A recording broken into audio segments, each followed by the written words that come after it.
Live है।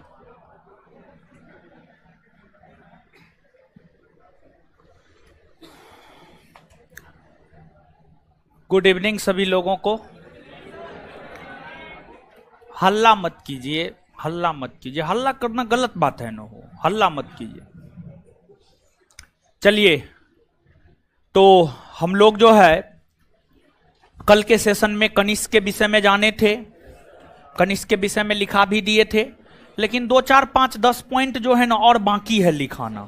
ठीक है, तो 2 4 5 10 पॉइंट जो कनिष्क के विषय में लिखाना बाकी है, सबसे पहले हम लोग उसको नोट डाउन कर लेंगे और उसके बाद जो है जो पहला चैप्टर का क्वेश्चन बहुत दिन से अटका हुआ है उसको आज क्लियर कर लेंगे। ठीक है, और आगे जो है ना सप्ताह में मेरा 3 दिन क्लास होता है ना, तो 2 दिन पढ़ा देंगे, 1 दिन क्वेश्चन करवा देंगे। ठीक है, तो इसमें होगा कि हमको लगता है ठीक रहेगा। ठीक है, ऐसे जो आप लोग कहिएगा हम कर देंगे, करवाना तो हम ही को है सब चीज।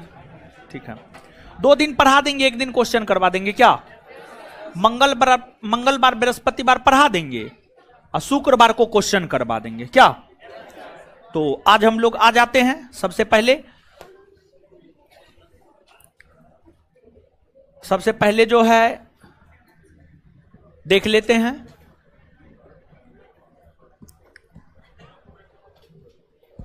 फिर आगे बढ़ जाएंगे।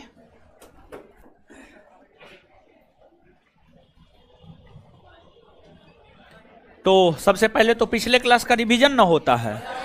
अब कमेंट यहां से हटा दीजिए, ठीक है, नहीं तो कमेंट पढ़ने के चक्कर में क्लास बर्बाद हो जाता है। ठीक है, एक आधे को अवशिष्ट पदार्थ होता है ऑनलाइन में, मूड खराब करके रख देता है।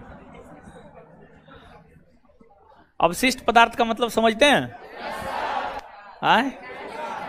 क्या होता है?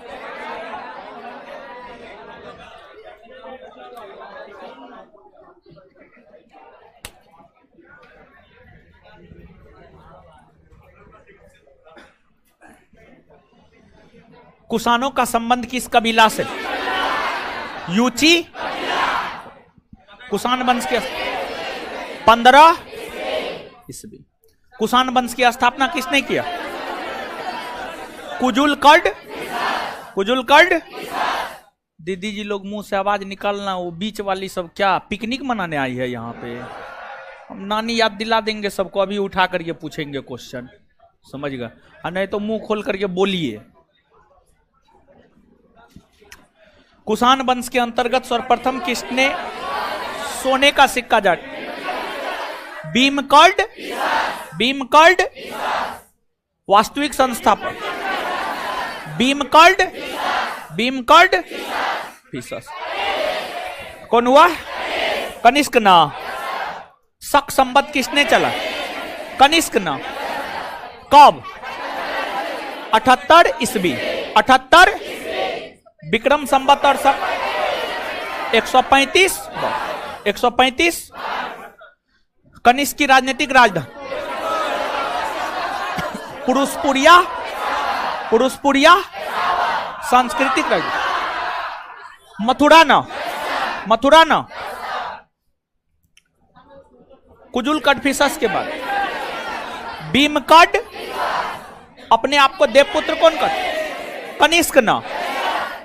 अगर राजवंश के संदर्भ में कहेगा तो कुषाण ना, शासक के संदर्भ में कहेगा कनिष्क, और राजवंश के संदर्भ में क्या? कनिष्क के समय किस क्षेत्र में काफी विकास हुआ? स्थापत्य। स्थापत्य कला। स्थापत्य। स्थापत्य मूर्ति निर्माण कला का जो आए। कुषाण महात्मा बुद्ध को भगवान का दर्जा कब आए? कुषाण कश्मीर के कुंडलवन। कश्मीर के किस शाखा को मान? महायान ना। किस शाखा को? महायान ना। अच्छा, महाविवाह सूत्र के आए? महाविवाह सूत्र के रचयिता वसुमित्र। आप दोनों नहीं हैं, पहला क्लास है। ओ अच्छा, ठीक है, कोई बात नहीं। ठीक है, चिंता नहीं करना।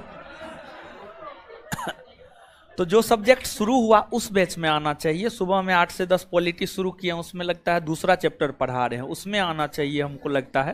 खैर कहीं से भी पढ़ना शुरू कीजिएगा, जहां से पढ़ना शुरू कीजिएगा वहीं पे खत्म होगा, ठीक है। तो एक आध गो क्लास अभी टाइम लगेगा समझने में, समझ गए क्या हो रहा है। अभी तो आपको ये क्या कर रहा है मास्टर, ये सब क्लास का अंग है। 2-4 दिन क्लास कीजिएगा ना तो समझ में आ जाएगा, ठीक है। हाँ, तो इसी कारण 2-3 दिन क्लास कर लीजिए।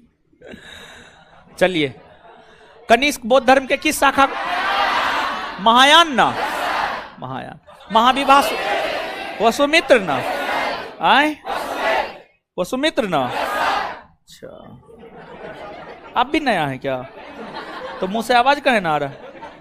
एक तो हवा में उड़िए रहे, एक चाट मारेंगे और हवा में उड़ जाइएगा।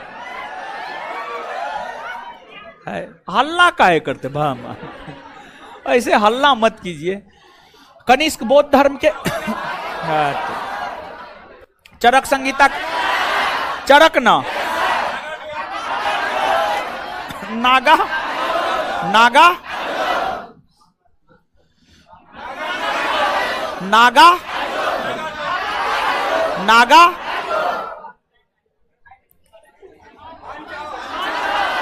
पांचाओ, पान, कनिष्क, किसका? कनिष्क ना, क्योंकि रेशम मार्ग पर अधिकार कर लिया था, सोना प्राप्त हुआ ना बहू। हाँ समझे, इसलिए समझाए थे ना कल। चलिए अब शांत रहिए, कॉपी दीजिए थोड़ा, देखते हैं कहां तक लिखाए हैं।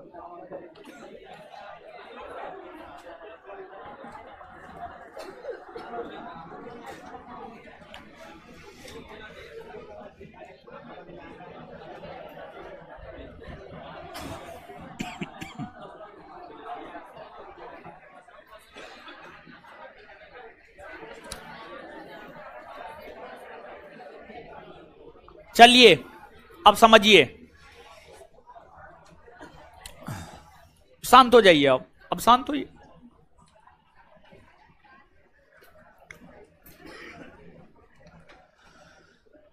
कनिष्क काफी योग्य शासक था, कनिष्क काफी योग्य शासक था। कनिष्क के समय लगभग कनिष्क ने पूरे उत्तर भारत को जीतकर वहां पर शासन किया था। पूरे उत्तर भारत को जीत करके कनिष्क ने वहां पर शासन किया था। और कनिष्क की अगर हम लोग बात करें तो कुछ स्रोत यह बताता है कि कनिष्क को द्वितीय अशोक कहा जाता है। कनिष्क को द्वितीय अशोक कहा जाता है।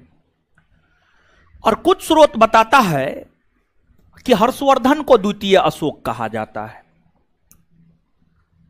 दृष्टि क्विक बुक तथा अन्य स्रोत को जब आप पढ़ेंगे तो वह इस बात का विवरण देता है कि कनिष्क को द्वितीय अशोक कहा जाता है। अब कहिएगा कनिष्क को द्वितीय अशोक क्यों कहा जाता है? इसके पीछे रीजन है। और आपको कनिष्क मानकर चलना है या हर्षवर्धन मानकर चलना है कि द्वितीय अशोक आखिरकार कहा किसको जाता है? तो कनिष्क मानकर चलना है, कनिष्क को द्वितीय अशोक कहा जाता है। क्यों? एक तो पहला कारण यह है कि कनिष्क ने अशोक की भांति बौद्ध धर्म का संरक्षण और संवर्धन किया। बौद्ध धर्म का संरक्षण और संवर्धन किया, यानी बौद्ध धर्म को माना, बौद्ध धर्म को आगे बढ़ाया। दूसरी बात, अशोक के शासनकाल में जिस प्रकार से तृतीय बौद्ध सम्मेलन आयोजित हुए, उसी प्रकार से कनिष्क ने भी या कनिष्क के शासनकाल में भी बौद्ध सम्मेलन आयोजित हुए, जो कि चौथा बौद्ध सम्मेलन था। और साथ ही साथ जिस प्रकार से अशोक के निधन होते ही, जिस प्रकार से अशोक के निधन होते ही कुछ ही वर्षों बाद मौर्य साम्राज्य का पतन हो गया, उसी प्रकार से कनिष्क के निधन होते ही कुछ ही वर्षों के बाद कुषाण साम्राज्य का भी पतन हो गया, कुषाण का भी पतन हो गया, कुषाण का भी पतन हो गया। जिस प्रकार से मौर्य साम्राज्य में अशोक के बाद कोई योग्य शासक नहीं हुए, अयोग्य उत्तराधिकारी होने के कारण मौर्य साम्राज्य का पतन हुआ, उसी प्रकार से कनिष्क के भी अयोग्य उत्तराधिकारी होने के कारण कुषाण साम्राज्य का पतन हो गया, कुषाण साम्राज्य का पतन हो गया। कनिष्क के बाद कुषाण साम्राज्य में वाशिष्क शासक बना, वाशिष्क शासक बना, वाशिष्क शासक बना, वाशिष्क शासक बना।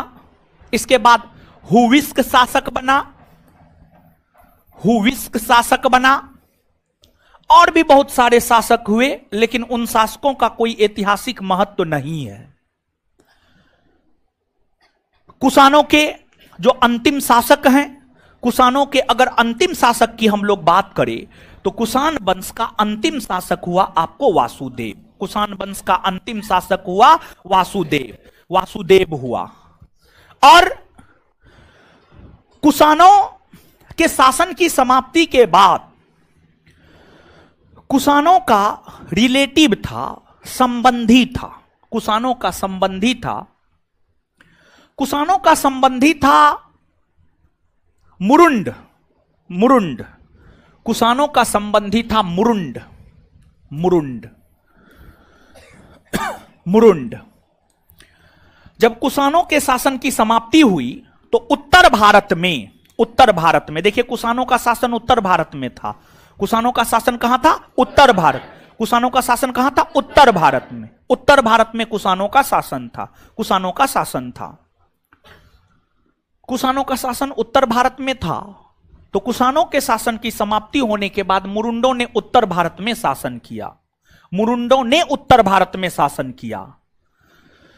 और मुरुंडों के अधीन ही श्रीगुप्त, मुरुंडों के अधीन ही श्रीगुप्त एक अधिकारी के तौर पर, एक सामंत के तौर पर काम कर रहा था।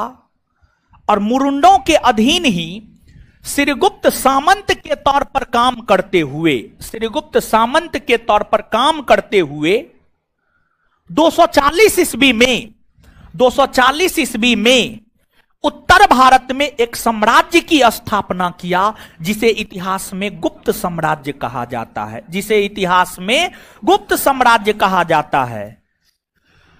अर्थात कुषाणों के बाद उत्तर भारत में, अब उत्तर भारत दक्षिण भारत नहीं ना समझाना हो, कितना बार बताए हैं बताइए, बहुत बार बताए हैं। जो स्टार्टिंग से पढ़ रहे हैं उनको तो उत्तर भारत दक्षिण भारत में दिक्कत नहीं होना चाहिए। अगर आपको उत्तर भारत दक्षिण भारत में दिक्कत हो रहा है तो आप एकदम नालायक हैं, समझ। अगर आप शुरू से क्लास कर रहे हैं और अगर आपको उसमें दिक्कत हो रहा है तो मतलब आप एकदम सही में नालायक, समझ गए। जो बीच में आए हैं उनको दिक्कत हो सकता है, खैर आप टेंशन ना ले, बहुत जगह उत्तर भारत दक्षिण भारत आएगा, ठीक है।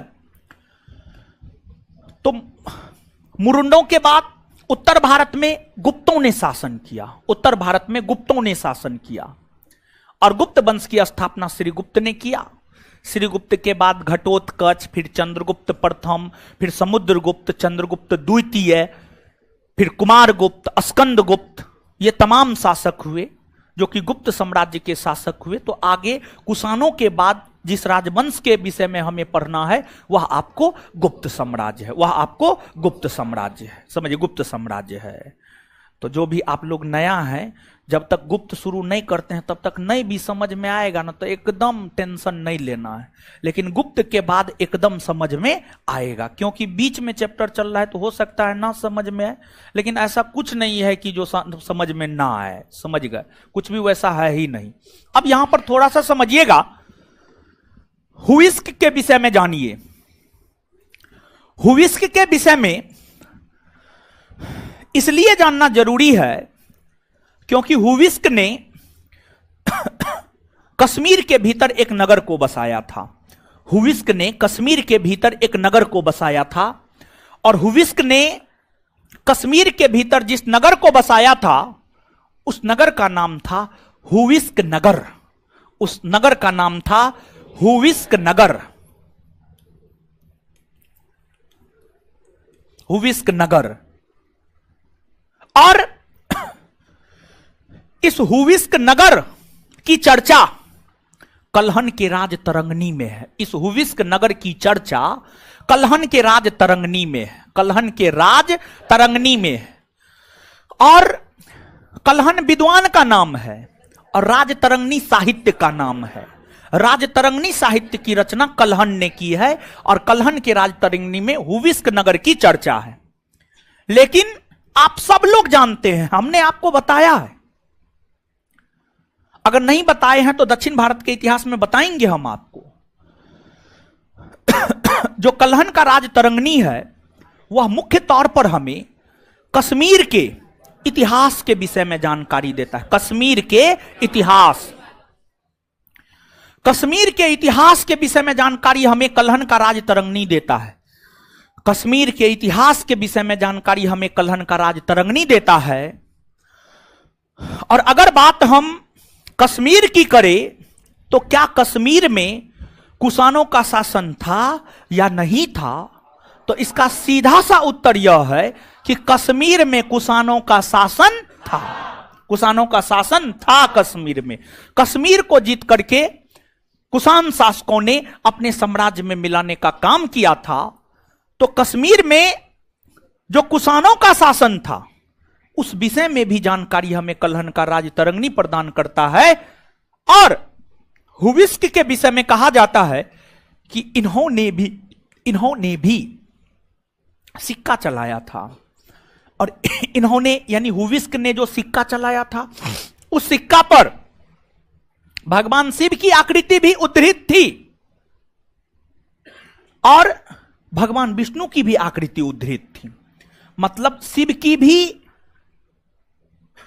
आकृति उद्धृत की गई थी, मतलब बनाई गई थी। उद्धृत मतलब बनाना। जैसे बोर्ड पर लिखा हुआ है तो बोर्ड पर लिखा हुआ है को थोड़ा टप शब्द में कह सकते हैं बोर्ड उद्धृत है, मतलब बोर्ड जो है लिखा हुआ है। तो उद्धृत कोई बहुत बड़ा शब्द नहीं, मतलब लिखा हुआ होना, लिखा हुआ होना, इसका मतलब ये होता है। ठीक है, तो जगह जगह इस शब्द का प्रयोग करते हैं। हो सकता है कुछ बच्चे समझते होंगे, कुछ बच्चे नहीं समझते होंगे। तो उद्धृत का मतलब होता है लिखा हुआ होना, चित्र बना हुआ होना। समझ गए? तो हुविस्क के सिक्कों पर शिव की भी आकृति थी और भगवान विष्णु की भी आकृति थी। शिव की भी आकृति थी और भगवान विष्णु की भी आकृति। खैर ये बात नहीं भी याद रखेंगे कोई दिक्कत नहीं है, लेकिन हुविस्क नगर किसने बसाया है और दूसरी बात कश्मीर में कुषाणों का शासन था, इसकी जानकारी कहां से प्राप्त होती है? तो कल्हन के राज तरंगनी। ये दो बात आप निश्चित तौर पर याद रखेंगे। ठीक है, चलिए और आगे बताएंगे। तो नीचे से 2 4 5 10 पॉइंट जो बाकी है उसको लिखिए, नोट डाउन कीजिए, फिर क्वेश्चन पे आएंगे, क्वेश्चन करवाएंगे। लिखिए।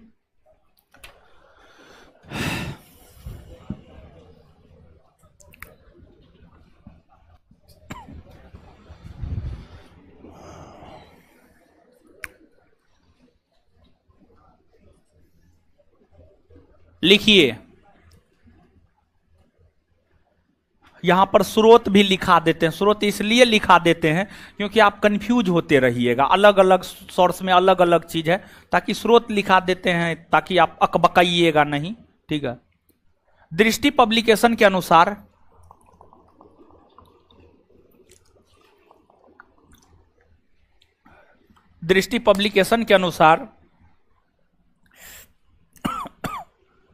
द्वितीय अशोक कनिष्क को कहा जाता है। दृष्टि पब्लिकेशन के अनुसार द्वितीय अशोक कनिष्क को कहा जाता है।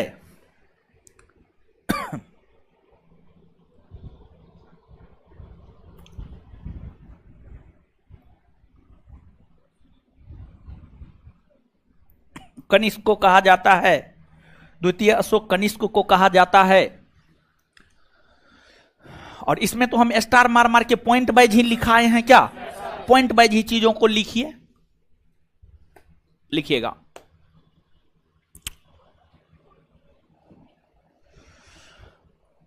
कनिष्क के निधन होने के बाद, कनिष्क के निधन होने के बाद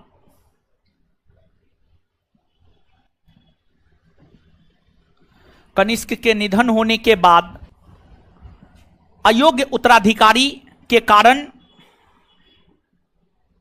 अयोग्य उत्तराधिकारी के कारण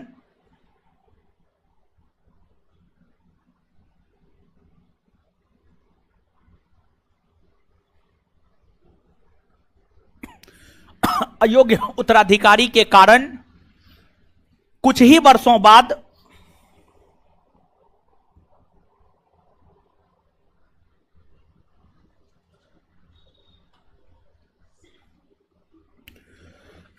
कुछ ही वर्षों बाद कुषाण साम्राज्य का पतन हो गया।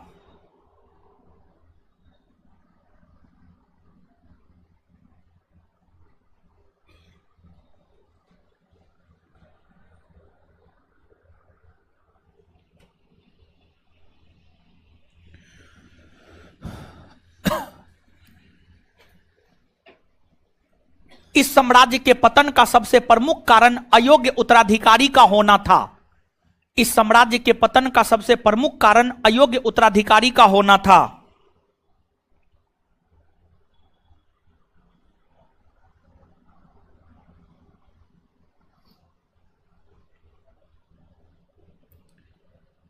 इस साम्राज्य के पतन का सबसे प्रमुख कारण अयोग्य उत्तराधिकारी का होना था।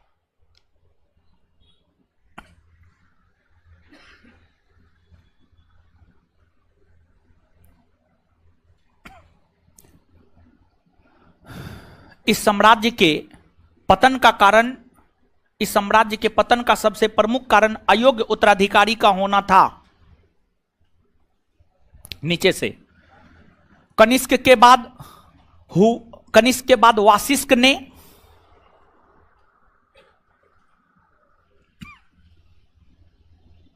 कनिष्क के बाद वाशिष्क ने और वाशिष्क के बाद हुविस्क ने, बोर्ड पे लिखा हुआ है, और वाशिष्क के बाद हुविस्क ने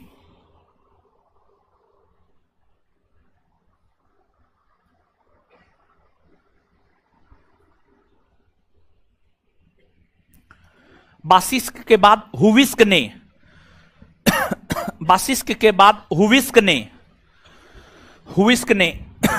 शासन किया।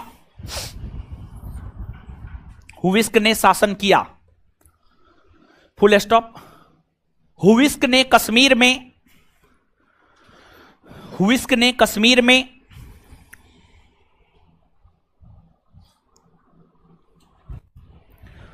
हुविस्क ने कश्मीर में हुविस्क नगर को बसाया। हुविस्क ने कश्मीर में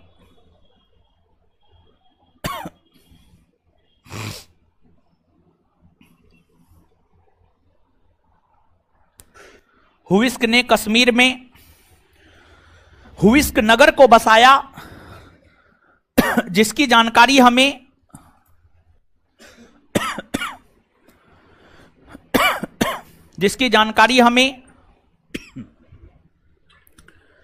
जिसकी जानकारी हमें कल्हन के राजतरंगिणी से प्राप्त होता है।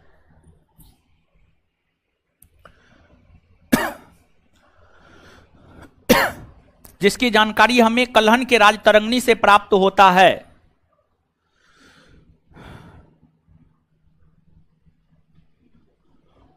कल्हन के राजतरंगिणी से प्राप्त होता है। कल्हन के राजतरंगिणी से प्राप्त होता है।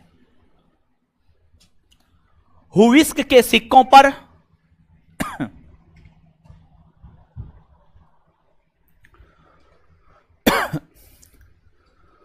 हुविस्क के सिक्कों पर हुविस्क के सिक्कों पर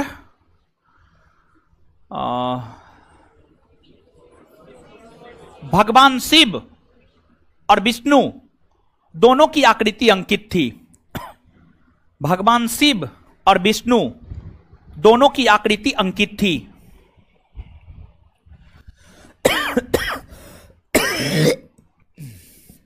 भगवान शिव और विष्णु दोनों की आकृति अंकित थी।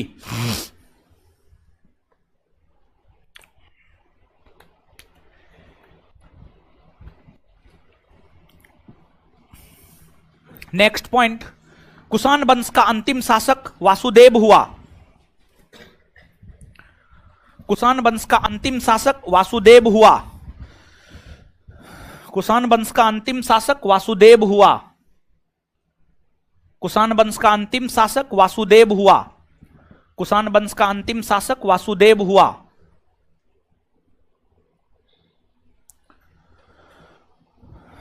नेक्स्ट पॉइंट, कुषाणों के बाद उसके संबंधी मुरुंडों ने, कुषाणों के बाद उसके संबंधी मुरुंडों ने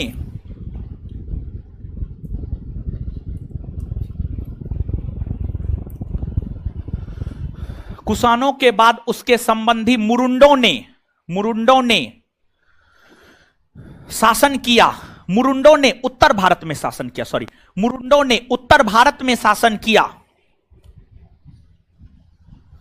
मुरुंडों ने उत्तर भारत में शासन किया। मुरुंडों ने उत्तर भारत में शासन किया। एकदम जानवर हैं हो आप, बताइए। दोनों हाथ में नाखून बढ़ेले हैं, एगो हाथ में समझ में आता है कि हाँ लड़की है, थोड़ा ये सब चीज को रखती है लड़की सब, तो एगो हाथ में तो समझ में आता है, समझ गए। एकदम जानवर सब है सब। एगो हाथ में लड़की लोग नाखून बढ़ा के रखिए, हम कुछ नहीं कहेंगे, और दोनों हाथ में रखे तो दोनों हाथ का हम तोड़ देंगे, समझ गए, खराब हो जाएगा। बस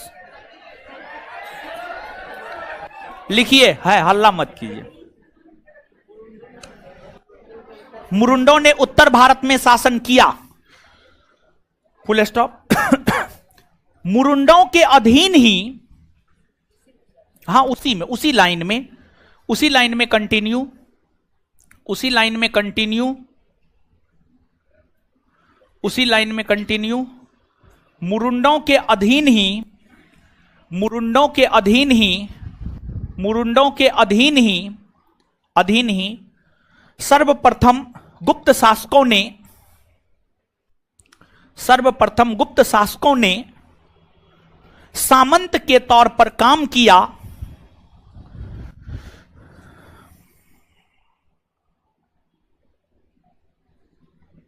अर्थात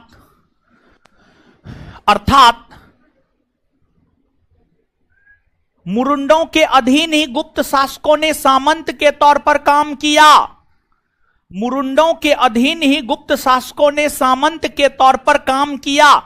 मुरुंडों के अधीन ही गुप्त शासकों ने सामंत के तौर पर काम किया। अर्थात अर्थात अर्थात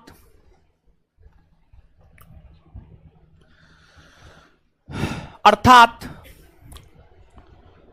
हम यह कह सकते हैं कि, अर्थात हम यह कह सकते हैं कि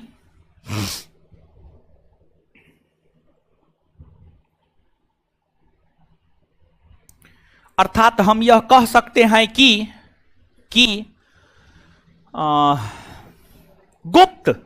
गुप्त शासक, अर्थात हम यह कह सकते हैं कि गुप्त शासक कुषाणों के सामंत थे। गुप्त शासक कुषाणों के सामंत थे।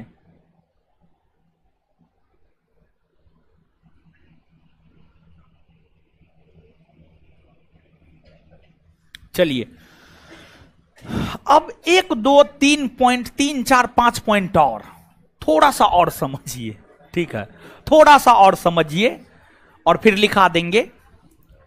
और देखिए फाउंडेशन में पढ़ रहे हैं, देखिए टारगेट बैच में जो है थोड़ा बहुत कुछ छोड़ भी देते हैं।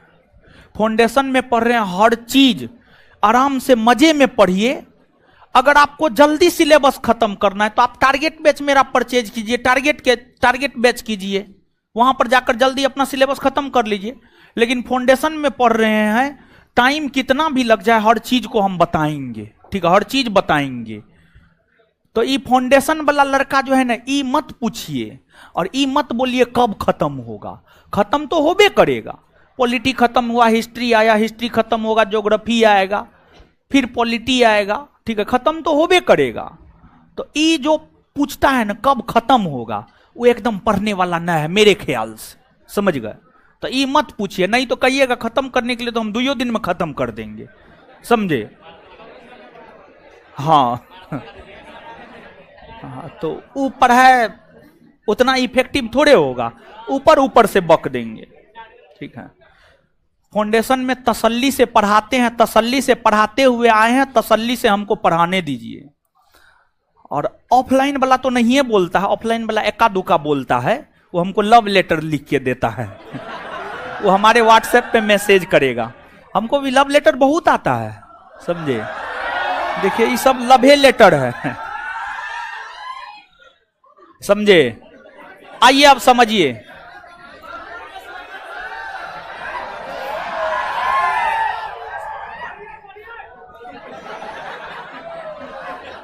सुनिए, अब आपको जो है, आप याद कीजिए, कल के सेशन में हम रेशम मार्ग के विषय में बताए थे, कुछ याद है?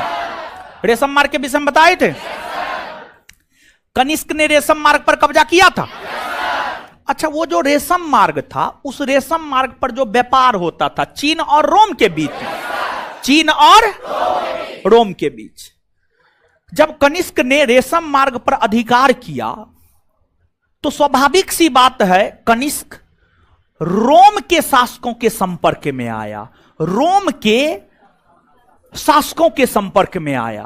और जब कनिष्क रोम के शासकों के संपर्क में आया ना, तो कनिष्क ने यह देखा कि जो रोम के शासक है वह कैसर और सीजर, जो रोम के शासक है, जैसे भारत के शासक, जैसे भारत के शासक महाराजा धीराज, परम भट्टारक, परमेश्वर, ये तमाम प्रकार की उपाधियां भारत के शासक धारण करते। विक्रमादित्य की भी उपाधि, विक्रमादित्य, बादशाह, सुल्तान, छत्रपति, ये तमाम प्रकार की उपाधियां भारत के शासक धारण करते हैं और भारत के शासक ने धारण किया है।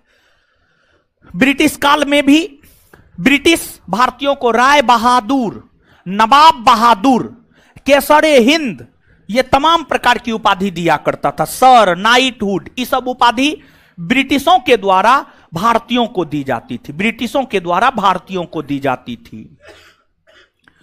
तो जैसे भारत के शासक ये तमाम प्रकार की उपाधि विक्रमादित्य, परम भट्टारक इत्यादि इत्यादि उपाधि धारण करते थे, उसी प्रकार से जो रोम के शासक थे वो केसर और सीजर की उपाधि धारण करता था। रोम के शासक केसर और सीजर की उपाधि धारण करता था। तो कनिष्क को पता चला, तो कनिष्क भी ये उपाधि धारण कर लिया, कनिष्क ने भी केसर और सीजर की उपाधि धारण कर लिया। तो यहां पर दो बात, जैसे एनसीईआरटी पढ़िएगा तो एनसीईआरटी इस बात का स्पष्ट तौर पर विवरण देता है। 11th क्लास का एनसीईआरटी, 11th में दो पार्ट है, उसमें पहला पार्ट में प्राचीन भारत का इतिहास है और प्राचीन भारत का इतिहास ही हम आपको पढ़ा रहे हैं। स्पष्ट तौर पर इस बात का विवरण है, जिस प्रकार से भारत के शासक विक्रमादित्य की उपाधि धारण करते थे, उसी प्रकार से रोम के शासक केसर या सीजर की उपाधि धारण करते थे। पहली बात ये। दूसरी बात, किस कुषाण वंशी शासक ने सीजर या केसर की उपाधि धारण किया है? तो कनिष्क ने। किसने? ये दो बात लिख लीजिए नीचे से स्टार मार के, और इसमें एगो पॉइंट नोट में लिखना है, लेकिन पहले स्टार मार के लिखे फिर दूसरा पॉइंट नोट में लिखाएंगे।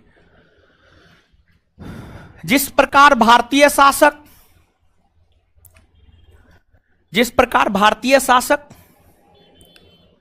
जिस प्रकार भारतीय शासक जिस प्रकार भारतीय शासक जिस प्रकार भारतीय शासक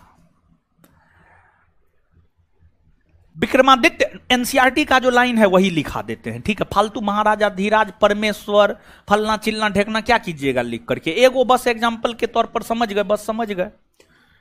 जिस प्रकार भारतीय शासक विक्रमादित्य की उपाधि जिस प्रकार भारतीय शासक विक्रमादित्य की उपाधि जिस प्रकार भारतीय शासक विक्रमादित्य की उपाधि धारण करते थे,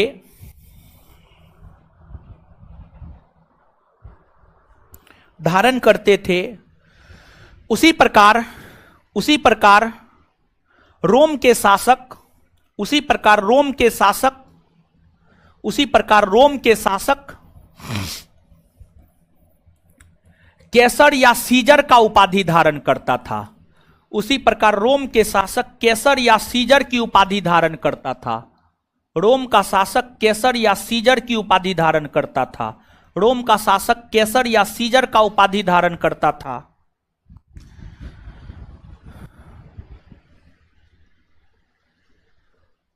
अब नोट में लिखिएगा, एनओटी नोट में लिखिएगा। ये बैकग्राउंड लेकिन अच्छा है नहीं हो, ठीक है, मस्त बैकग्राउंड है ये। लिखिए, कुषाण शासक कनिष्क ने, नेक्स्ट पॉइंट लिखिएगा नोट देकर के, इसको नोट देकर के लिखिएगा। कुषाण शासक कनिष्क ने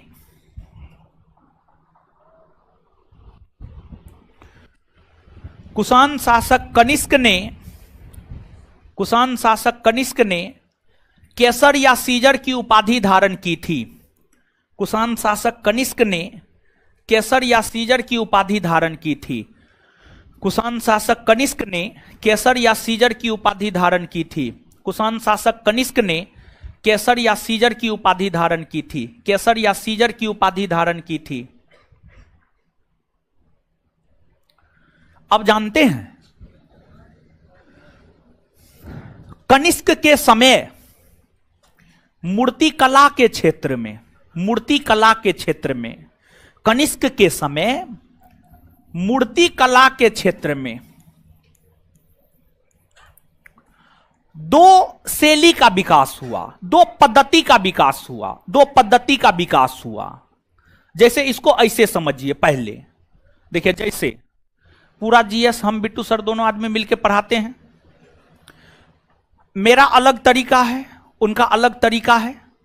हो सकता है समझाने का तरीका, कुछ विद्यार्थी बोलता है दोनों सर का समझाने का तरीका एक ही है, पता नहीं, ना हम उनका कभी क्लास देखें ना वो मेरा कभी क्लास देखें।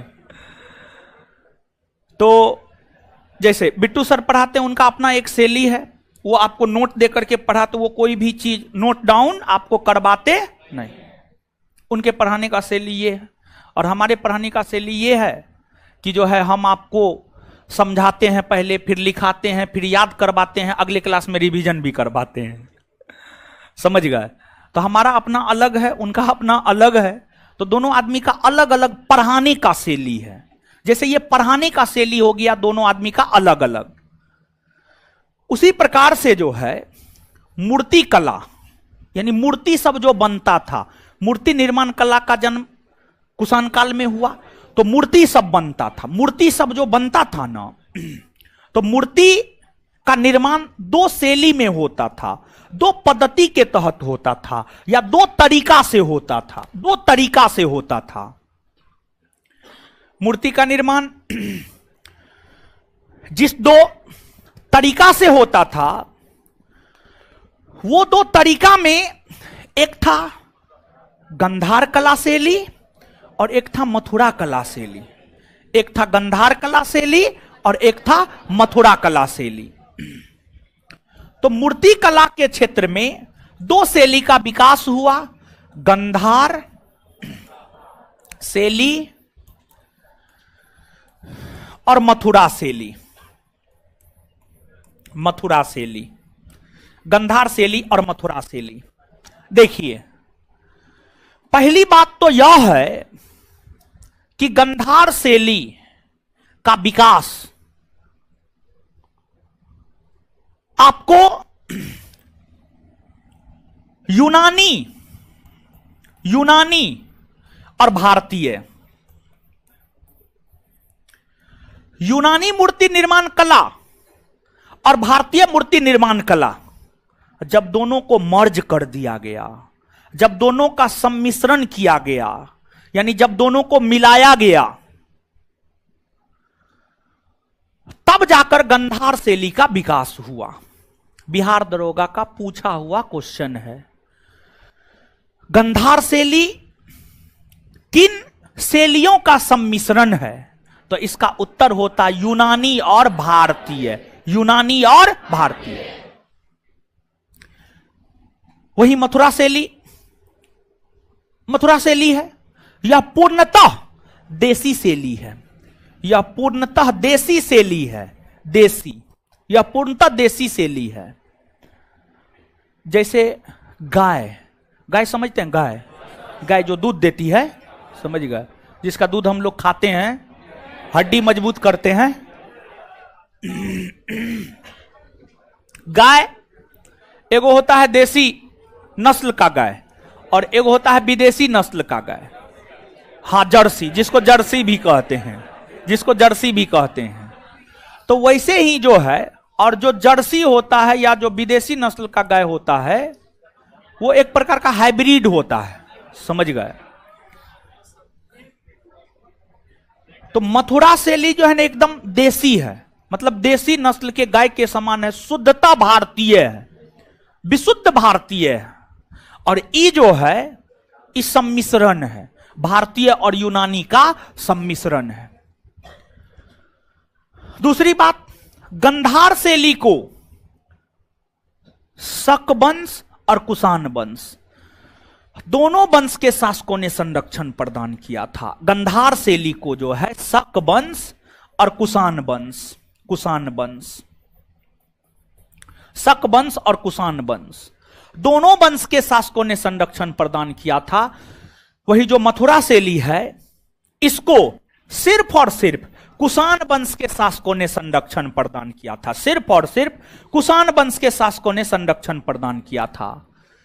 तीसरी बात यह है कि जो है आपको गंधार शैली के तहत सिर्फ महात्मा बुद्ध से संबंधित मूर्ति का निर्माण हुआ था, यानी सिर्फ और सिर्फ बौद्ध धर्म से संबंधित मूर्ति का निर्माण इस शैली के तहत हुए थे।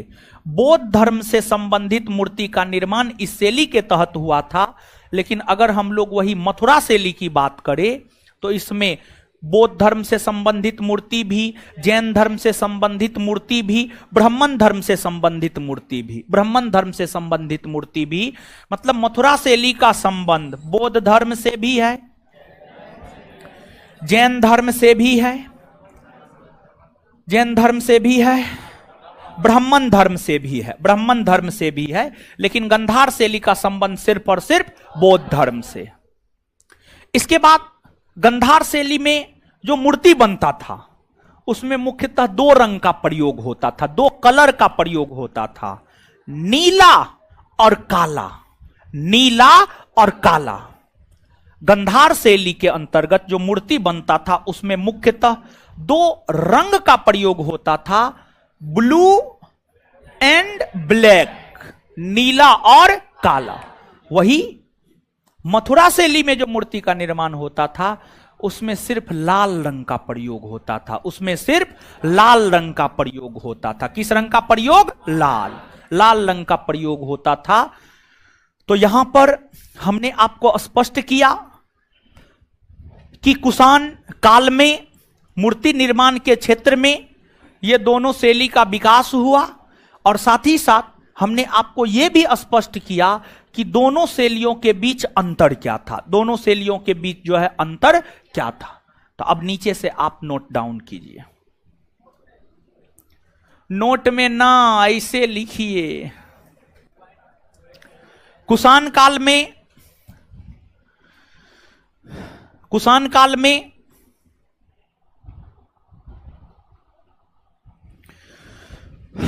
कुषाण काल में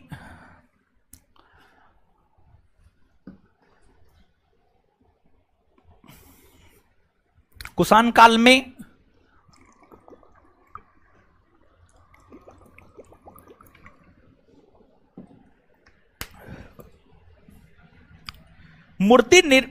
कुषाण काल में मूर्ति कला के क्षेत्र, मूर्ति निर्माण कला के क्षेत्र में, कुषाण काल में मूर्ति निर्माण कला के क्षेत्र में, कुषाण काल में मूर्ति निर्माण कला के क्षेत्र में, कुषाण काल में मूर्ति निर्माण कला के क्षेत्र में,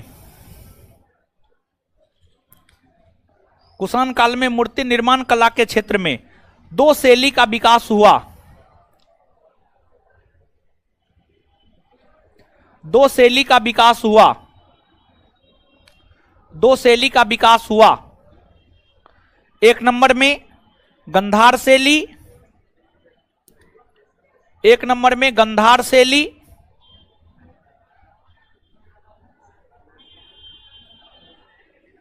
दो नंबर में मथुरा शैली। एक नंबर में गंधार शैली, दो नंबर में मथुरा शैली। एक नंबर में मथुरा शैली, दो नंबर में गंधार शैली। वही गंधार शैली मथुरा शैली। कान ऐसे पकड़िए, ऐसे पकड़िए, पकड़ रहे हैं काने न जी, फुल स्टॉप। इन दोनों शैलियों के बीच निम्न अंतर है, इन दोनों शैलियों के बीच निम्न अंतर है, इन दोनों शैलियों के बीच निम्न अंतर है,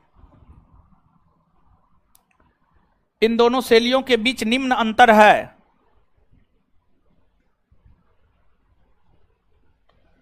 इन दोनों शैलियों के बीच निम्न अंतर है। अब दो गो कॉलम बनाइए, एक में लिखिए गंधार, दूसरे में लिखिए मथुरा।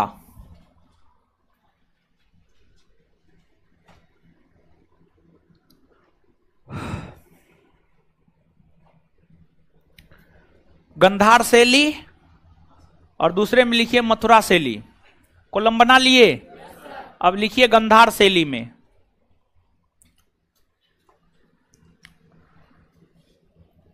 जब यूनानी जब यूनानी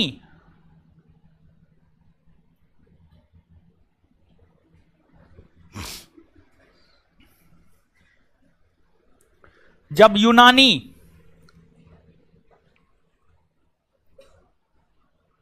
जब यूनानी और भारतीय जब यूनानी और भारतीय शैली का सम्मिश्रण हुआ,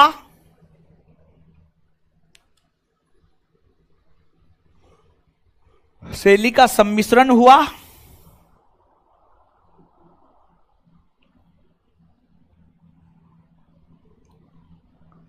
तो गंधार शैली की उत्पत्ति हुई, तो गंधार शैली की उत्पत्ति हुई।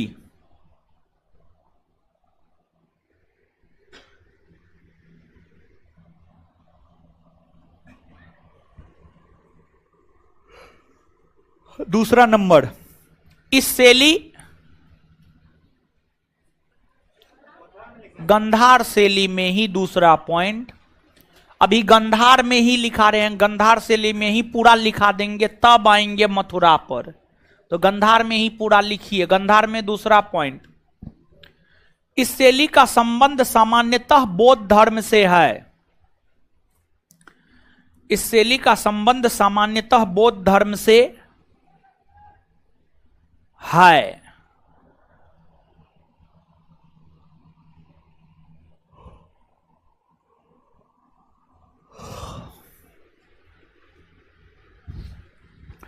आगे, इस शैली को गंधार में ही तीसरा पॉइंट, जब बोल दिए हैं बकलोलवी सब, गंधार में ही तीसरा पॉइंट, इस शैली को शक शासक और कुषाण शासक दोनों ने संरक्षण प्रदान किया। इस शैली को शक शासक और कुषाण शासक दोनों ने संरक्षण प्रदान किया। इस शैली को शक शासक और कुषाण शासक दोनों ने संरक्षण प्रदान किया। इस शैली को शक शासक और कुषाण शासक दोनों ने संरक्षण प्रदान किया। इस शैली को शक शासक और कुषाण शासक दोनों ने संरक्षण प्रदान किया, दोनों ने संरक्षण प्रदान किया। इस शैली के अंतर्गत गंधार शैली में ही चौथा पॉइंट बोलना पड़ रहा है, इतना बकलोल हैं आप लोग। गंधार शैली में चौथा पॉइंट, इस शैली के अंतर्गत नीले नीले ब्लू नीले और काले, नीले और काले पत्थरों का प्रयोग कर, नीले और काले पत्थरों का प्रयोग कर, नीले और काले रंग के पत्थरों का प्रयोग कर, नीले और काले रंग के पत्थरों का प्रयोग होता था। नीले और काले, नीले और काले रंग के पत्थरों का प्रयोग होता था। चलिए अब मथुरा शैली में लिखिए, मथुरा शैली में।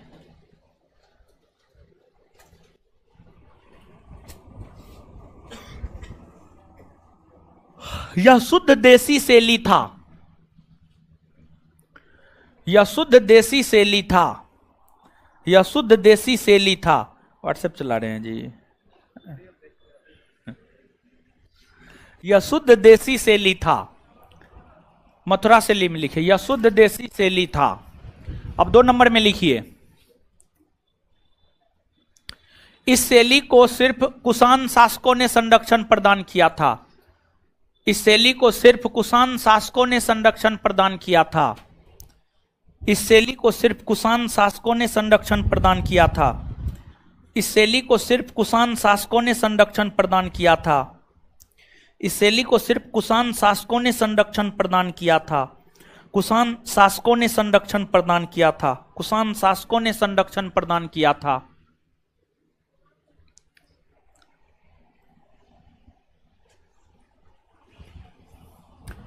नेक्स्ट पॉइंट, इस शैली का संबंध बौद्ध, जैन, ब्राह्मण इत्यादि धर्मों से रहा है। इस शैली का संबंध, इस शैली का संबंध बौद्ध, जैन, ब्राह्मण, इस शैली का संबंध बौद्ध, जैन, ब्राह्मण इत्यादि धर्मों से रहा है। इस शैली का संबंध बौद्ध, जैन, ब्राह्मण इत्यादि धर्मों से रहा है।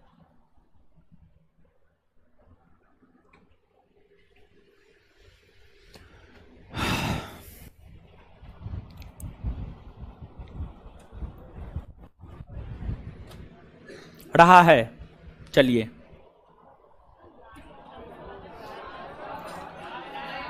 हाँ तो लिखा तो रहे हैं। नेक्स्ट पॉइंट, इस शैली के अंतर्गत लाल रंग के पत्थर का प्रयोग किया जाता था। इस शैली के अंतर्गत लाल रंग के पत्थर का प्रयोग किया जाता था। इस शैली के अंतर्गत लाल रंग के पत्थर का प्रयोग किया जाता था।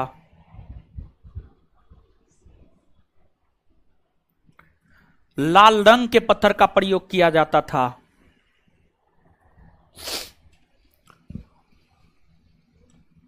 एगो बात बताइए, तब एगो पॉइंट और लिखा देंगे, अगर नहीं बताए तो नहीं लिखाएंगे। स्तूप शब्द किस धर्म से संबंधित? बौद्ध धर्म से। तो जो आपको कनिष्क था, कनिष्क के समय का सबसे प्रसिद्ध स्तूप था पेशावर स्तूप। पेशावर स्तूप, पेशावर स्तूप कनिष्क के समय का सबसे प्रसिद्ध स्तूप था। तो आपसे पूछा जा सकता है कनिष्क के समय का सबसे प्रसिद्ध स्तूप कौन था? पेशावर स्तूप। जिस प्रकार से अशोक के समय का सबसे प्रसिद्ध स्तूप सांची स्तूप, अशोक के समय का सबसे प्रसिद्ध स्तूप सांची स्तूप, उसी प्रकार से कनिष्क के समय का सबसे प्रसिद्ध स्तूप पेशावर स्तूप। पेशावर स्तूप नोट देकर के इस पॉइंट को लिखिएगा, नोट देकर के, NOTE नोट, नोट देकर के इस पॉइंट को लिखिएगा। कनिष्क के समय का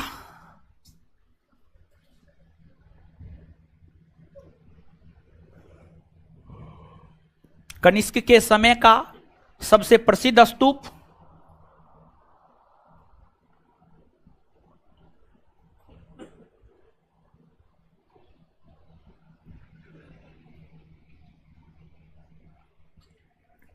कनिष्क के समय का सबसे प्रसिद्ध स्तूप पेशावर स्तूप था।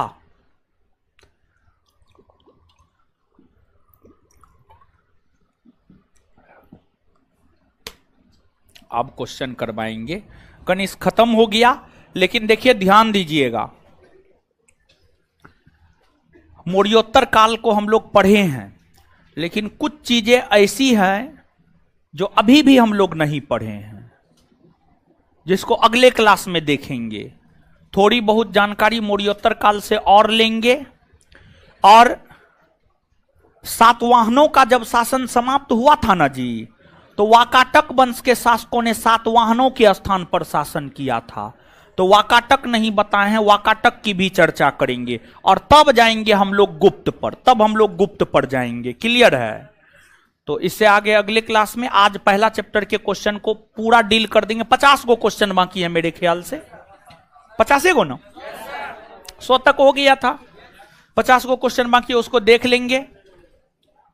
तो जो है अब 1 मिनट में जितना बताए हैं लिखाए हैं उसको पहले याद ना कीजिएगा, तब ना क्वेश्चन पाएंगे। 1 मिनट में आप उसको पढ़िए, तो जितना अभी कॉपी में लिखाएं जल्दी से पढ़िए, जल्दी। सबसे पहले जो है अगर कुछ भी पूछना हो तो उठ करके पूछिए, ठीक है? अब अभी तो हम कुछ नहीं बताने वाले हैं, तो आगे अगर पूछना होगा तो उठ करके पूछिएगा, तो बताएंगे। अभी बैठ जाइए, अब पढ़िए अभी जितना बताएं। देखिए पूछने में कोई दिक्कत नहीं है, आप पूछिए, लेकिन उठ करके पूछिए, एक तरीका न होता है जी, है?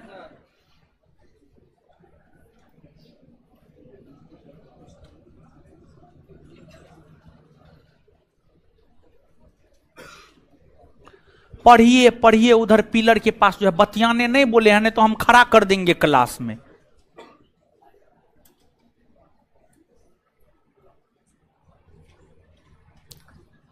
पढ़ने बोले हैं बकलोलवी, सब खड़ा कर देंगे हम क्लास में, मुंह देखते रहिएगा सबका। कल खड़ा हुई थी न 2 गो लड़की, एगो तो नजर आ रही है, दूसरी वाली नजर नहीं आ रही। सजा देते हैं, भागिए जाती है वो।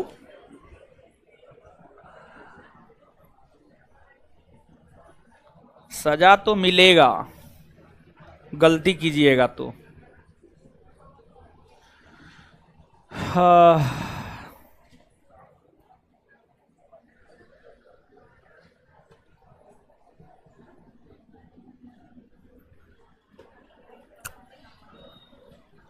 मारेंगे, मुंह तोड़ देंगे। पढ़िए अपना।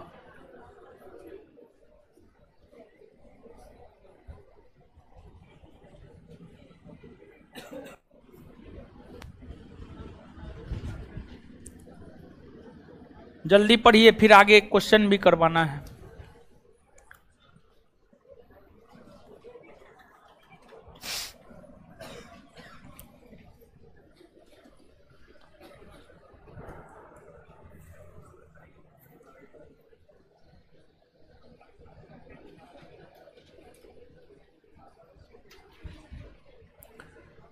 पढ़ लिए? आ जाइए अब।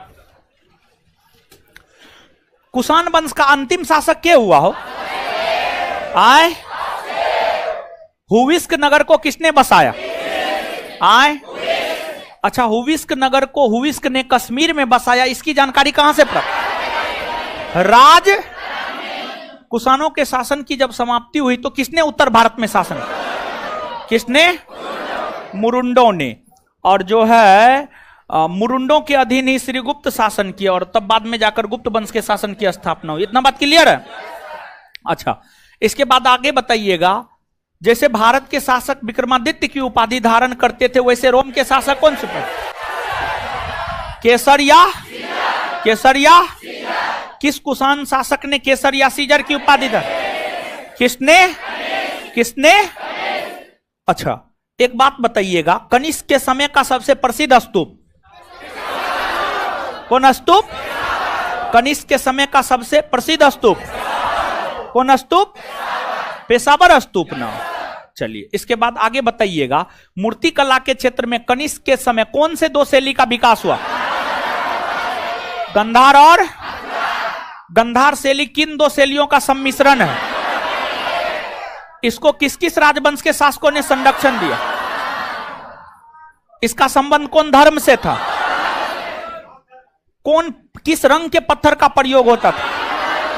काला और मथुरा शैली शुद्ध देसी शैली न था जी। किस रंग के पत्थर का? किस वंश के शासकों ने? किस धर्म से इसका संबंध? किस धर्म से? इतना बात क्लियर हुआ? द्वितीय अशोक किसे कहा जाता? द्वितीय अशोक। क्लियर है ना? चलिए, अब क्वेश्चन बैंक पलटिए। तो आज खत्म कर ही देना है, चाहे जो हो जाए, ठीक है?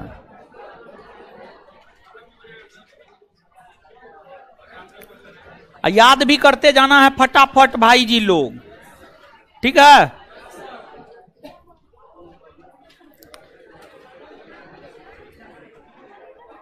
आ जाइए अब, पलट लिए अपना अपना क्वेश्चन बैंक, पलटिए। कहाँ है क्वेश्चन बैंक आपका?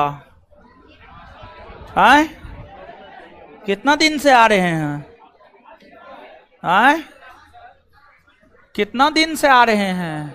बोलिए कुछ, बोलिए ना। वो फर्स्ट क्लास है, झूठ बोल रहा है। इसको हम इससे पहले भी देखे हैं। 8 बजे बोला, हम कहीं ना कहीं तो देखे हैं इसको हम, ठीक है। झूठ बोल रहा है। आइए गुरुजी लोग, आइए अब। बेतवा घाटी, बेतवा घाटी मध्य प्रदेश, कहां?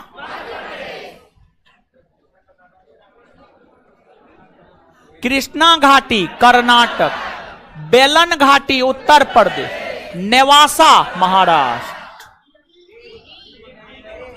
3, 1, 4, 2।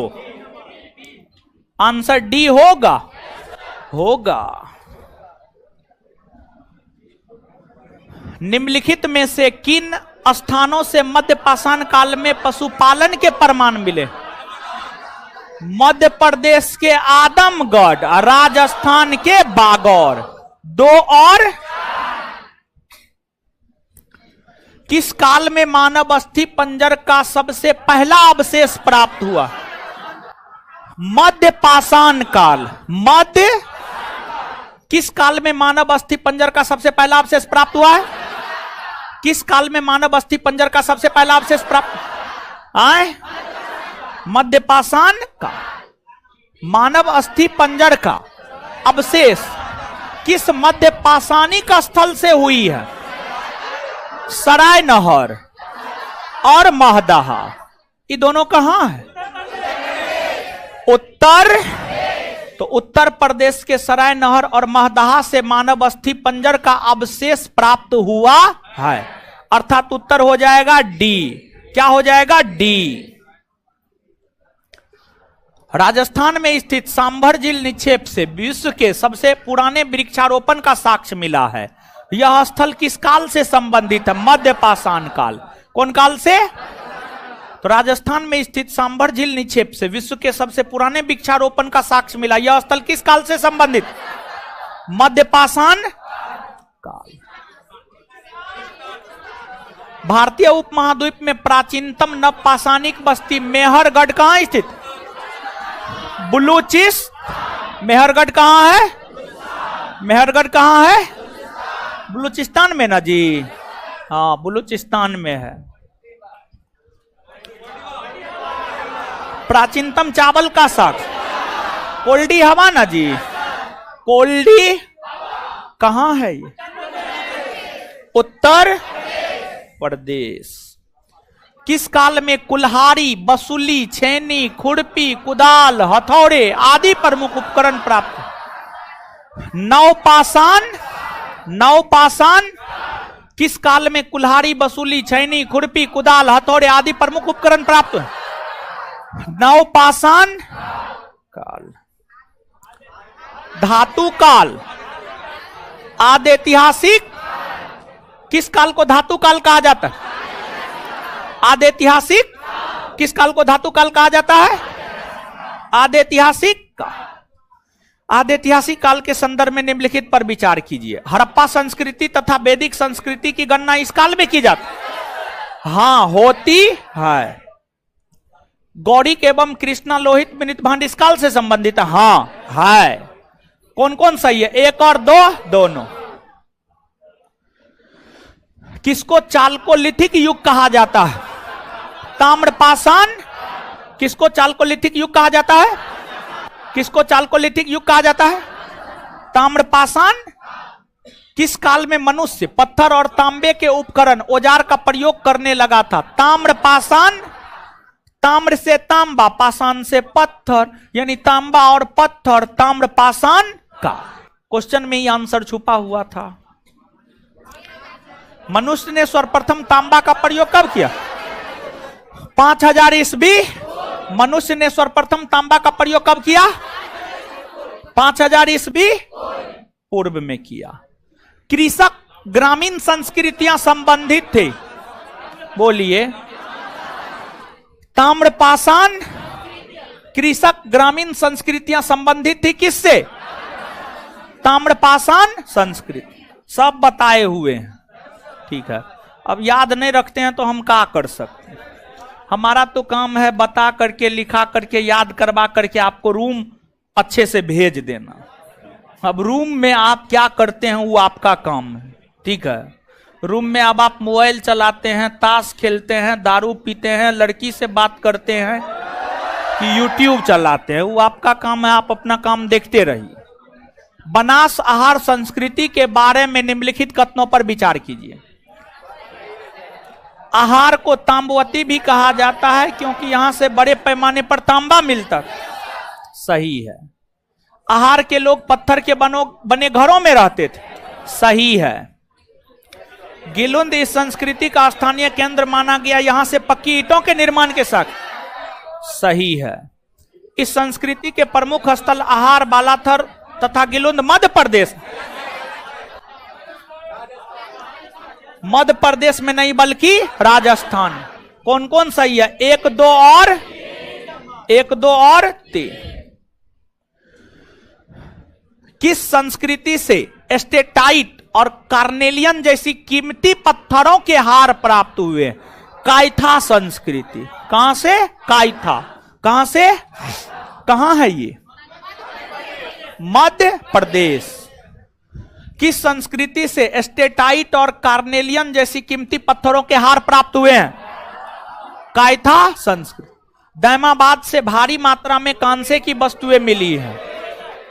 यह किस संस्कृति का प्रभाव दिखलाती है? हड़प्पा। हड़प्पा। देखिए, दैमाबाद जोड़बे संस्कृति का स्थल है, लेकिन दैमाबाद से जो कांसा मिला है,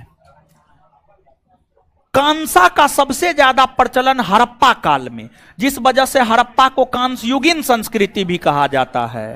और दैमाबाद हड़प्पा कालीन स्थल भी है। दैमाबाद हड़प्पा कालीन स्थल भी है, तो समझिएगा दैमाबाद से भारी मात्रा में कांसे की वस्तु मिली है। यह किस संस्कृति का प्रभाव दिखलाती है? हड़प्पा। हड़प्पा। क्या हो जाएगा आंसर? हड़प्पा। निम्नलिखित में से किस स्थान से गेंडा, भैंसा, हाथी तथा रथ चलाते हुए मनुष्य की आकृति मिली? दैमाबाद। कहां से? किस स्थान से गेंडा, भैंसा, हाथी तथा रथ चलाते हुए मनुष्य की आकृति मिली है? दाइमा। ताम्रपाषाण युग की एक बड़ी बस्ती कौन थी जो किलाबंद और खाई से घिरी हुई थी? इनाम। कहां है? महाराष्ट्र में ना। निम्नलिखित कथनों पर विचार कीजिए। 1200 ईस्वी पूर्व के लगभग ताम्रपाषाण संस्कृति लोप हो गया, केवल जोड़बे संस्कृति 700 ईस्वी पूर्व तक जीवित रही। सही है। ताम्रपाषाण संस्कृति के विलुप्त होने का कारण बाढ़ था? नहीं, सूखा था। सूखा। सूखा। सूखा या वर्षा का ना होना। वर्षा के नहीं होने के वजह से ही सूखा की स्थिति उत्पन्न हो गई, जिस वजह से ताम्रपाषाण कालीन संस्कृति विलुप्त हो गई। तो आंसर कौन सा सही है? केवल एक। केवल एक। कौन सुमेलित नहीं है? आहार संस्कृति राजस्थान। सही। कायथा संस्कृति मध्य प्रदेश। सही। जोड़बे महाराष्ट्र। सभी सुमेलित है। हाँ, सभी सुमेलित है। Answer D. भारतीय इतिहास के संदर्भ में निम्नलिखित मूल ग्रंथों पर विचार कीजिए। नेति प्रकरण, परिशिष्ट पर्वन, अवदान शतक, त्रिशिष्टि लक्षण। कौन सा जैन ग्रंथ है? देखिए, ये दोनों 1 और 3 बौद्ध ग्रंथ है, 2 और 4 जैन ग्रंथ है। 2 और 4 जैन ग्रंथ है। सी। केवल 2 और 4। इसका जवाब कौन दीजिएगा? एकदम में कौन दीजिएगा इसका जवाब? कौन दीजिएगा इसका जवाब? अच्छा, बाद बाकी लोग क्या क्या सत्यनारायण भगवान का कथा हम कहते हैं। फटा है जी, दीजिए तो। कौन कौन जवाब दीजिएगा? का है, आप काहे न दीजिएगा? हाथ निकालिए। काहे न दीजिएगा? काहे न दीजिएगा? आप काहे न दीजिएगा जवाब? कहीं मार देंगे हम, हमको कोई दिक्कत नहीं, हाथ मुंह टूट जाए। काहे न जवाब दीजिएगा आप? काहे नहीं जवाब दीजिएगा? हाँ, काहे नहीं जवाब दीजिएगा? हाथ खड़ा किए हैं? काहे है? काहे? देखिए ये बेशर्मा को क्या मारेंगे? काहे है? काहे नहीं पढ़े हैं? काहे नहीं पढ़े हैं? मारेंगे हम, मुंह तोड़ देंगे। ठीक है, इतना कम लोग। कौन कौन लोग हाथ खड़ा कीजिए? नहीं पढ़ा है ये सब? टाइमे न है, नहीं तो नानी याद दिला देते हम सबको। टाइमे का अभाव हो जाता है। निम्न पूरा पाषाण काल, शल्क गंडास खंडक संस्कृति। मध्य पूरा पाषाण काल, फलक संस्कृति। उच्च पूरा पाषाण काल, अस्थि खुरचनी तक्षणी संस्कृति। मध्य पाषाण काल, सूक्ष्म। नव पाषाण काल, पॉलिश्ड उपकरण। 3, 2, 1, 4, 5। 3, 2, 1, 4, 5। आंसर क्या होगा? बी। बी ना होगा जी। निम्नलिखित में से किस भारतीय पुरातत्ववेत्ता ने पहली बार भीमबेटका खोजा, भीमबेटका गुफा को देखा और उसके शैल चित्रों के प्रागैतिहासिक महत्व को खोजा? वीएस वाकंकर। वीएस वाकंकर। एक ही कब्र से 3 मानव कंकाल मिले हैं दमदमा, उत्तर प्रदेश में। एक ही कब्र से 3 मानव कंकाल मिले कहां से? दमदमा, उत्तर प्रदेश। भीमबेटका कहां स्थित है? अब्दुल्लागंज रायसंज, मध्य प्रदेश के अब्दुल्लागंज रायसन जिला में। मध्य प्रदेश के अब्दुल्लागंज रायसन जिला में। किस स्थान पर मानव के साथ कुत्ता को दफनाए जाने का प्रमाण? बुर्ज होम। बुर्ज होम। चीनी यात्री संघ संयुगन भारत के 515 ईस्वी से 515 से 500 नवपाषाण युग की समाप्ति के बाद दक्षिण में जिन संस्कृति का उदय हुआ? महापाषाण काल। महापाषाण काल। महापाषाण काल को क्या कहते हैं? पत्थरों की कब्र। पत्थरों की कब्र। इतिहासकारों ने महापाषाण का निर्धारण कब से कब तक किया है? 1000 ईस्वी पूर्व से प्रथम शताब्दी ईस्वी पूर्व। 1000 ईस्वी पूर्व से प्रथम शताब्दी ईस्वी पूर्व। 1000 ईस्वी पूर्व से प्रथम शताब्दी ईस्वी पूर्व। रॉबर्ट ब्रूस फूट थे भूगर्भ वैज्ञानिक और पुरातत्वविद। भूगर्भ वैज्ञानिक और पुरातत्वविद। ब्रिटेन का रहने वाला था। भूगर्भ वैज्ञानिक और पुरातत्वविद था। कोपेनहेगन संग्रहालय की सामग्री से पाषाण कांस्य और लोह युग का त्रियुगीय विभाजन किया था थॉमसन ने। किसने किया था? थॉमसन ने। कोपेनहेगन संग्रहालय की सामग्री से पाषाण कांस्य और लोह युग का त्रियुगीय विभाजन किसने किया? थॉमसन। निम्नलिखित मध्य पाषाणिक स्थलों को भौगोलिक दृष्टि से पश्चिम से पूरब के क्रम में व्यवस्थित कीजिए। सुनिए, सबसे पहली बात तो आप ये जान लीजिए कि ये जो मध्य पाषाणिक बस्ती है ये बिहार के मुंगेर में है।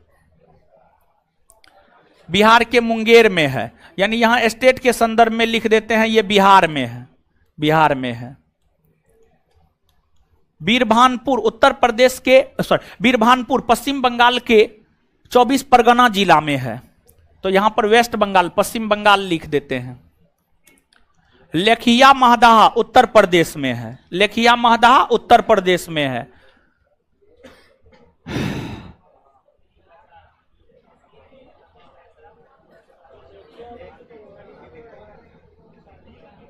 अकबकाइए नहीं ज्यादा, ठीक है।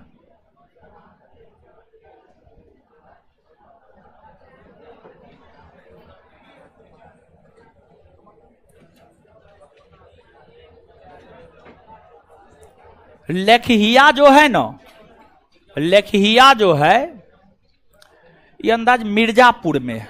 मिर्जापुर में है, उत्तर प्रदेश के मिर्जापुर में है। मिर्जापुर में है, मिर्जापुर में। और महदहा है प्रतापगढ़ में। महदहा कहां है? प्रतापगढ़ में। प्रतापगढ़ में। जब उत्तर प्रदेश का मानचित्र देखेंगे ना, अब आइए यहां पर भारत के मानचित्र को देखिए। अगर आप इसको भारत मान लेते हैं, उत्तर है, दक्षिण है, पूरब है, पश्चिम है। बिहार, पश्चिम बंगाल, उत्तर प्रदेश में सबसे पश्चिम में स्थित राज्य है उत्तर प्रदेश, फिर इधर है बिहार और फिर इधर है बंगाल। क्या है? बंगाल।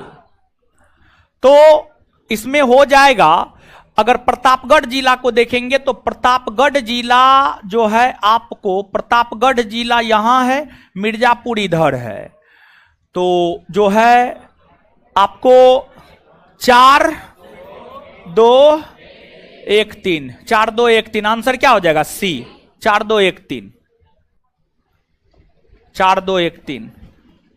प्रथम मानव जीवाश्म भारत की किस नदी घाटी से प्राप्त? नर्मदा नदी घाटी। मानव द्वारा सर्वप्रथम प्रयुक्त अनाज जौ कौन था? जौ। भारतीय उपमहाद्वीप में कृषि के प्राचीनतम साक्ष्य क्या होगा? लहुरा देव होगा ना जी, ऑप्शन के अकॉर्डिंग ना जाना है, समझाए थे ना। हाँ, सेम क्वेश्चन है, यहां क्या होगा? मेहरगढ़ होगा, होगा ना, कोई कंफ्यूजन नहीं ना, बताए थे। अब कंफ्यूजन है तो हम क्या करें। उत्तर प्रदेश की सांस्कृतिक विरासत के संदर्भ में निम्नलिखित कथनों में कौन सा कथन सही है? इस प्रदेश के अनेक उत्खनित पुरास्थलों से वैश्विक संदर्भ में कृषि के प्राचीनतम प्रमाण मिले। हाँ, मिले हैं। प्राचीनतम प्राप्त कृषि अन्न और जौ हुए। हाँ, आंसर सी, 1 और 2 दोनों।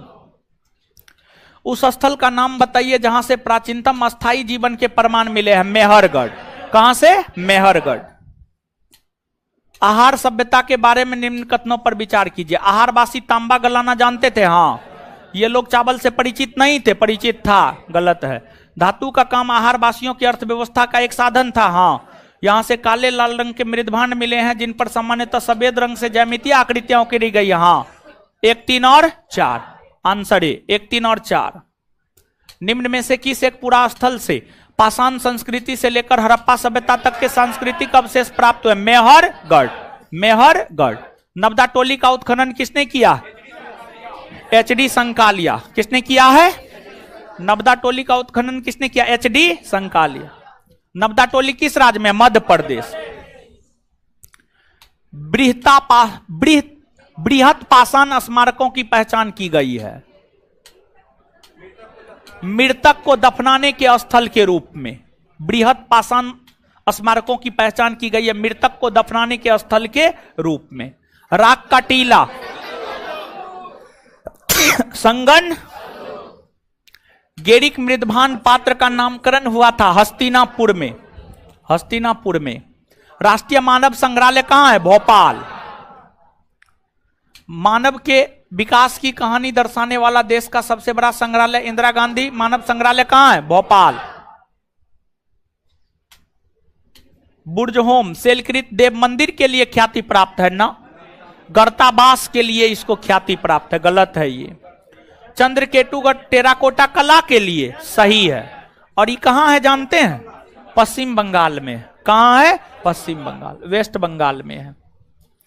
गणेश्वर ताम्र कलाकृति के लिए, हाँ, ये राजस्थान में है। कहां है? राजस्थान। सबसे ज्यादा तांबा चांदी तो राजस्थान में मिला है। तो गणेश्वर ताम्र कलाकृति के लिए प्रसिद्ध है, सही है।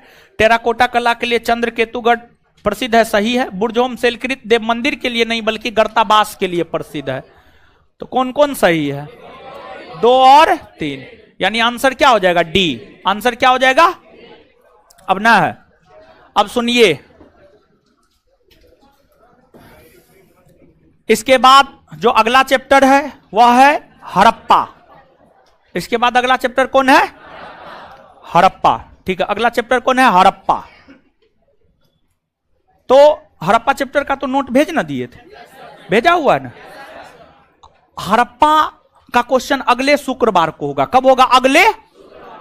और अगले शुक्रवार को जब हड़प्पा का क्वेश्चन होगा तो सभी छात्र एवं छात्राओं से, भाई जी एवं दीदी जी से रिक्वेस्ट है, निवेदन है, हाथ जोड़ के पैर पकड़ के शुक्रवार को जब आप आएंगे हड़प्पा सभ्यता पूरा पढ़ के आएंगे।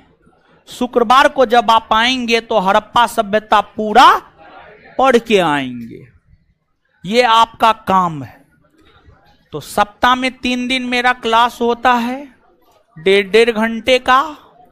तो उसमें जो है 2 दिन पढ़ा देंगे, मंगलवार बृहस्पतिवार, और शुक्रवार को क्वेश्चन करवा देंगे। ठीक है, बात समझ में आ गया? इससे आगे मिलते हैं अगले क्लास में। कोई दिक्कत? अब हमको निकलने दीजिए, तब निकलिएगा, धर फराइए नहीं ज्यादा।